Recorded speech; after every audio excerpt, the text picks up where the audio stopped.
became apparent, gradually, that objects were not introduced by name. They were made available. One of them extended something like a gesture, not toward the object, but toward the use of the object. This was sufficient.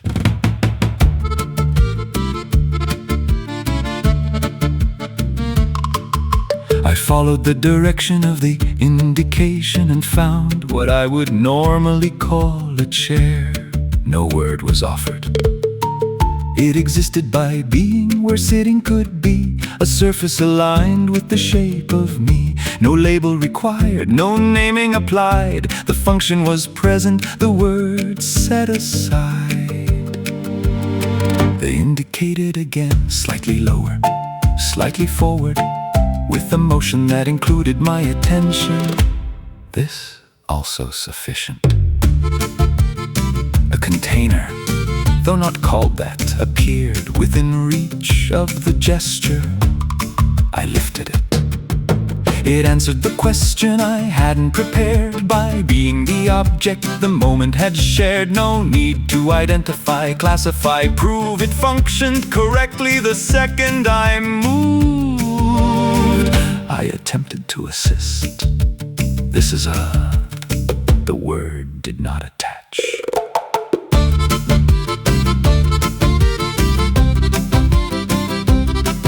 They repeated the gesture, not correcting, not refusing, just restoring the condition in which naming was unnecessary. They pointed in patterns that carried the sense, a map without language, a quiet competence, a circle for holding, a line for the ground, a pause where intention could simply be found. At one point, I named something anyway. Table. They regarded the statement as additional, but not required.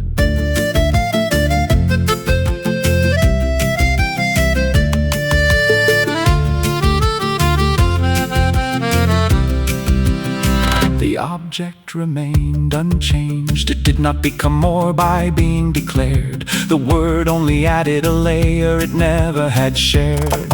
They continued as though nothing was missed, as if naming was something we optionally insist. I began to notice, not immediately, that my own words were slowing the process. Each label introduced a delay. Each gesture resolved it. So I adjusted, not fully, but enough to follow without describing. They indicated what already worked. No need to uncover, no need to unearth. If something was there, it was there to be used, not named into place, not verbally fused. We moved through the space by pointing and pause, a sequence of actions without stated cause. And nothing was lost in the absence of names, just fewer decisions about what to call things. At one point I reached before the gesture. They waited, I corrected. This seemed acceptable.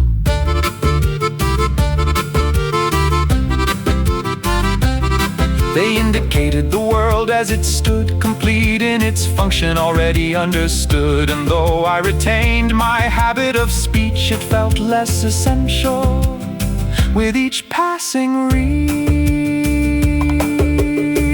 By the end I could follow without asking what, which made the objects easier to use and slightly harder to keep.